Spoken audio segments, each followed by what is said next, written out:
right? So evolutionary emergence can be explained as the appearance of higher and higher grade actualities in the evolutionary advance.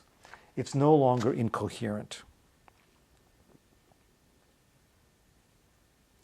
So now we come back to the waking world, the one that we experience, the one that we are experiencing. And the waking world, as we know from physics, in fact consists of physical, inorganic molecules. They're really there. They're actual, fully actual. And it consists of higher grade actualities, transphysical matter, matter which can never be identified by the current methods of physics. Not there in that sense. But clearly it's part of the waking world. And we see all around us that these higher grade actualities change the appearance and the actuality of the physical, right? So we have technology and we have art and we have human beings and we have life, all of which radically transform the waking world, so that the waking world cannot be explained in terms of mere physical principles. We have to bring in these other principles. Right? And with this perspective, we can explain self-organization, the emergence of life, and evolutionary emergence, right, in general. And as we'll see this afternoon, we can also then begin to explain parapsychology and life after death using this model. Okay, that's lecture for this morning, and I'd love to discuss it with you. Is this causation from higher grade occurrences or actualities to lower grade a top-down, one-way hierarchy of influence, or is it both ways? It's definitely both ways, although it appears to be somewhat asymmetrical. So that what I would suggest is that the higher grade occasions influence or persuade the lower grade occasions by shifting their values. We'll talk about this more later, but there are different types of cause. One type of cause is efficient cause. So you're over there and you said some words and I hear them. Right? That's an efficient cause. I hear the words that you said, and I am compelled to hear the words that you actually said. But the other kind of influence is persuasion. Right? It's like suggesting a possibility or shifting a mood. Right? And so what I'm suggesting is that the higher grade occasions shift the mood, as it were, of the lower grade occasions, shift their taste. They still have freedom, but their freedom is now constrained by this different sort of persuasive environment. And so there's this kind of final cause that gets sent down, whereas the lower grade occasions influence the higher grade efficiently. Whatever they become is binding on the higher grade occasion, just the way your words are binding on me. And so there's difference, but Whitehead makes a big distinction between persuasion and compulsion. Right? Like if I want you to cross the room, I can pick you up and carry you, that's compulsion. Or I can suggest, will you please walk, in which case you still have your freedom, but you might do what I want. So the higher grade occasions persuade the lower grade occasions, but the lower grade occasions are binding on the higher. I'm not sure that's the whole story, but that's the emphasis that I'm noticing. Well, I have a very specific application of understanding this in terms of collective consciousness. Yes. So we're studying the effects of collective consciousness on society and the environment. Yes. Being an engineer, I'm more interested in the application, the practical application of it. So when people get together and do a 1 million-person global meditation or prayer event for world peace, are you suggesting then that what's driving that is the Gaia consciousness, and that individuals then are being influenced towards more socially coherent behavior in these actions because the larger level, the macro level, the highest grade of the biosphere, living biosphere, is actually driving the individuals to take that action? It's a great question, and I don't have a full answer, but here's what comes up right now. There is a Gaia consciousness, and it is a sequence of actual occasions, right? So that every pulse of the planet is one actual occasion. And that higher consciousness persuades the individuals. It shifts their values. And so if Gaia is wanting, let's say, this healing, then individuals like you might be inspired to organize a 1,000,000-person meditation, right? And that in turn would have an effect on the Gaia consciousness, right? So it's reciprocal in that way. But you see, what's important here is not that I have an answer to that question, but rather that I'm suggesting a language in which that question can be asked, right? And so what I'm hoping is that if you describe your question in terms of the language that I'm offering, it will help you think of new ways to answer the question, perhaps new experiments and so forth.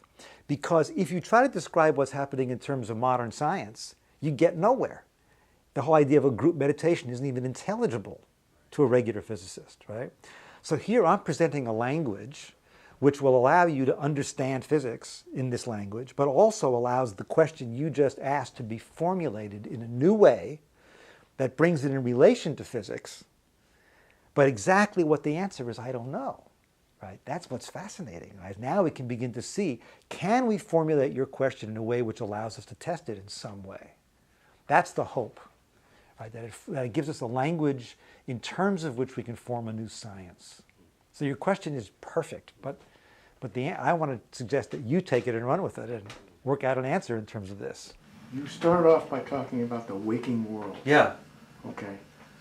Now, I'm getting a little ahead of you here, but you're going to be talking, you've started talking about the subtle realms. Mm-hmm. Is that part of the waking world? No, not exactly. Well, we'll talk about that this afternoon. Yeah. That's a complicated question. But in general, what I want to say right now is that no, right now what we're seeing is the waking world. Perhaps when we're dreaming or out of body, we're in the transphysical worlds. But by the waking world, I mean just the world that we experience when we're awake in our normal state of consciousness. You were talking about the macromolecules and the cell. Yes.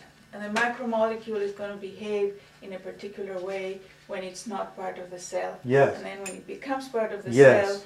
cell, the more complex entity persuades it to behave in a different way. Yes, exactly. Where did that more complex entity come from?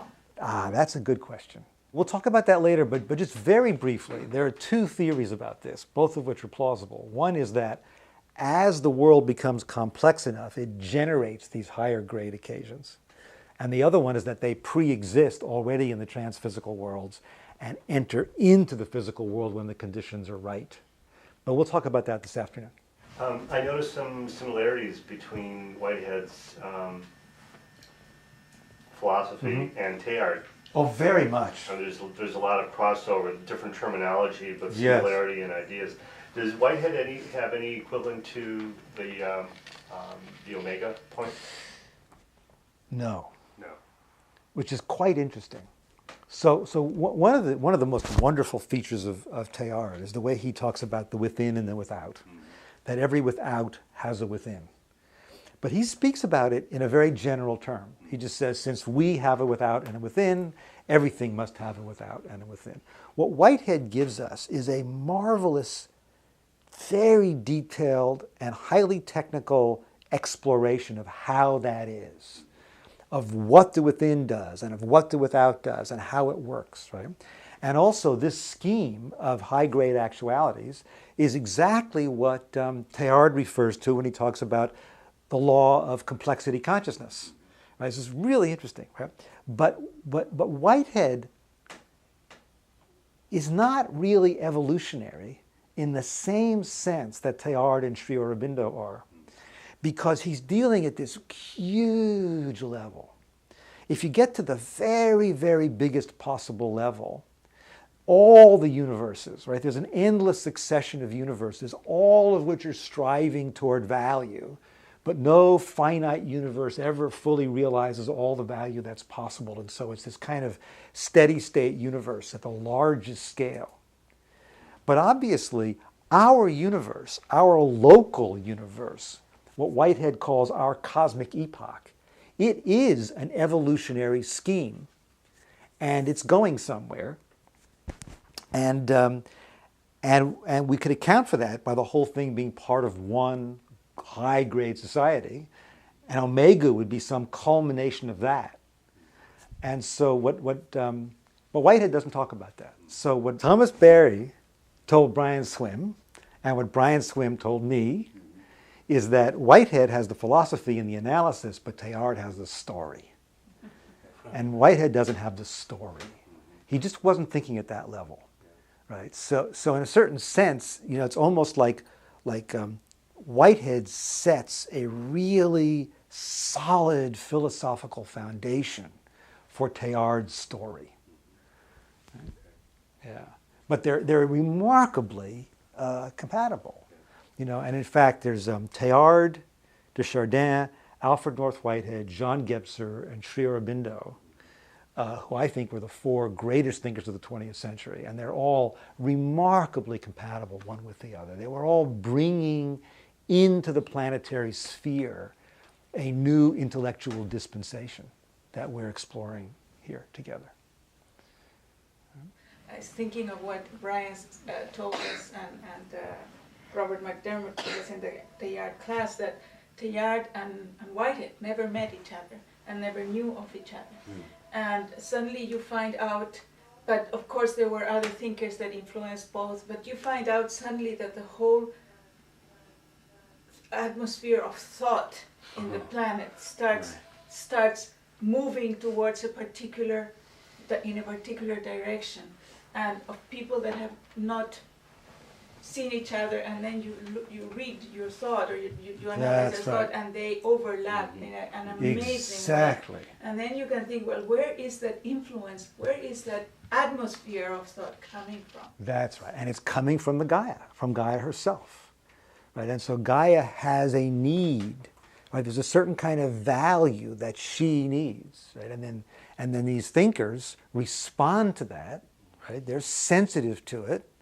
And then they do their work, and their work enables other people to become more sensitive to it.